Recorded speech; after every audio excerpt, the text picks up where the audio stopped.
নমস্কার বন্ধুরা, সবাই কেমন আছেন? আশা করি সবাই ভালো আছেন আর আমিও ভালো আছি।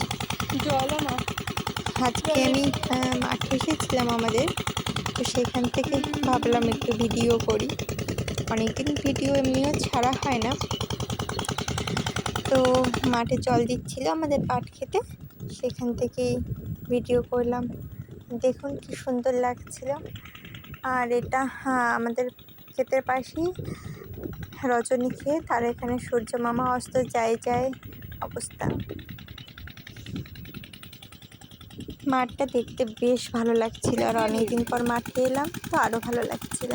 আর এই দেখুন, এইভাবে নালা কেটে কিন্তু এভাবে জল দিতে হয় মেশিন দিয়ে। দেখুন পাটগুলো কিন্তু ভিজে যাচ্ছে, আর অনেক গরম ছিল ওই জন্য। আর এগুলো আমাদের নয়, আমাদের মাঠের চারা ক্ষেত। আর আমাদের এখানে চারার কিন্তু অনেক বেশি চাষ হয়। এখন দেখছি বেশ অনেক লোকই চারা লাগাচ্ছে। আর তখন মেশিনের আওয়াজ হচ্ছিল, মেশিনের আওয়াজটা পাইলে কেটে দিতে পারতাম, শুধু কাটিনি।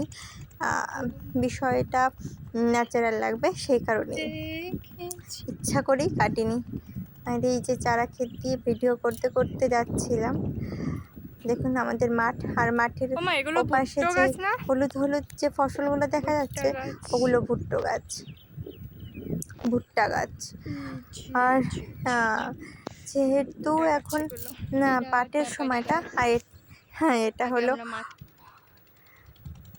তাই পাটের আধিপত্য কিন্তু বেশি আমাদের পুরো মাঠ জুড়ে। আর এখন দেখুন, এখন থেকে যেন কাশফুলে, আমাদের আলের পাশ দিয়ে দুপাশ দিয়ে কিন্তু দেখুন কাশফুল ফুটে আছে সুন্দর করে, দেখতে ভারী সুন্দর লাগছিল। যাওয়ার জায়গার নাম আল বলে।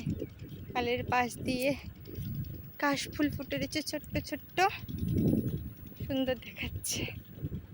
এটা রজনী ক্ষেত, সকালে এই রজনী তুলে সবাই বিক্রি করে,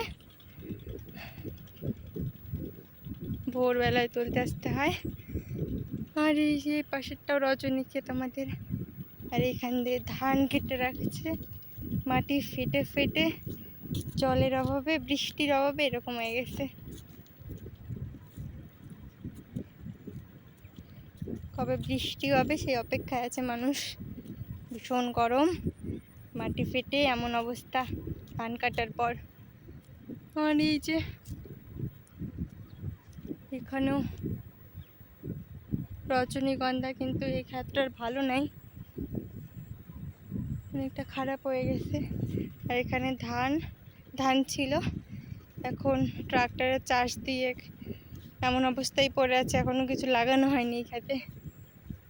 আর এটা পাট ক্ষেত, প্রচণ্ড পরিমাণ ঘন হয়েছে। এগুলো কদিন পরে এর আবার খিচ বাছা হবে।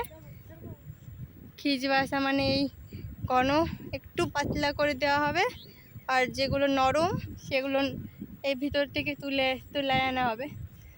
তো তারপর ও একটু জায়গা পেলে ও বাড়ার সুযোগ পাবে আর মোটা হওয়ার সুযোগ পাবে। সাধারণত পাট ক্ষেত তো পাটটাই দরকার ওর, মানে মোটা হওয়ার জন্য জায়গা দেওয়া দরকার। অনেক ঘন হয়ে গেছে, এটাও অনেক ঘন, জায়গায় অনেক বেশি ঘন হয়ে গেছে। এভাবে থাকলে বাড়ার সুযোগটা পায় না পাট। এই যে শালিক পাখিরা খেলা করছে এখানে, এই যে ওটা ধূসর রঙের শালিক, এটা কালো সাদা রঙের শালিক। আর সূর্য মামা অস্ত যাবে করছে। আর এটা পাট ক্ষেত, আর একটা আবার রজনী ক্ষেত। এখন যেহেতু পাটের সময়, তাই এখন পাটই সাধারণত বেশি দেখা যাবে আমাদের মাঠে। এটা লাফা ক্ষেত ছিল, দেখাচ্ছি। এই যে লাফা হয়েও আছে, কিন্তু মরে গেছে গাছগুলো। এই যে আকাশ, কি মা,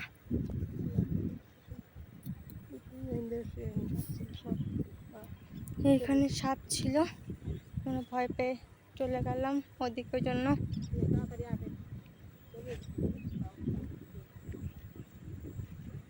সাপও ভয় পেয়ে চলে গেছে, আর আমরাও ভয় পেয়ে দৌড় দিলাম ওই কারণে।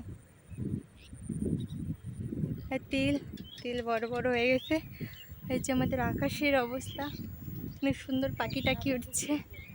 আমরা বাড়ি যাচ্ছি। এটা বাগান হয়ে গেছে, কলার বাগান। সুন্দর সুন্দর তিলেরই, এই যে তিলের ছোট্ট ছোট্ট বেরাইছে, কদিন পর একদম পেকে যাবে, পেকে বড় হয়ে যাবে। এটা পটল খেয়ে তার পাশে আরো মাঠ আছে, ভারী সুন্দর দেখাচ্ছে। সূর্য এক্ষুনি অস্ত যাবে আশা করি। এখানে একটা কলার বাগান, আর এখানেই শেষ। এখান থেকে আমাদের গ্রাম। মেঘলা আকাশ, আর একটু দেখুন রাতের ক্লিপ নেওয়ার চেষ্টা করছিলাম। এখানে সূর্যটা ভারী সুন্দর দেখাচ্ছিল, কারণ মেঘলা আকাশ, কোনো সূর্য তারা কিচ্ছু নেই আকাশে, একমাত্র চাঁদ মামা যেন উঁকি দিয়ে আছে। তাকে মেঘলা আকাশ যেন ঢেকে দেওয়ার ভীষণ একটা চেষ্টা। খুব ভালো লাগছিল, তাই আমি একটু ক্লিপ নিলাম রাত্রের আমাদের বাড়ির থেকে।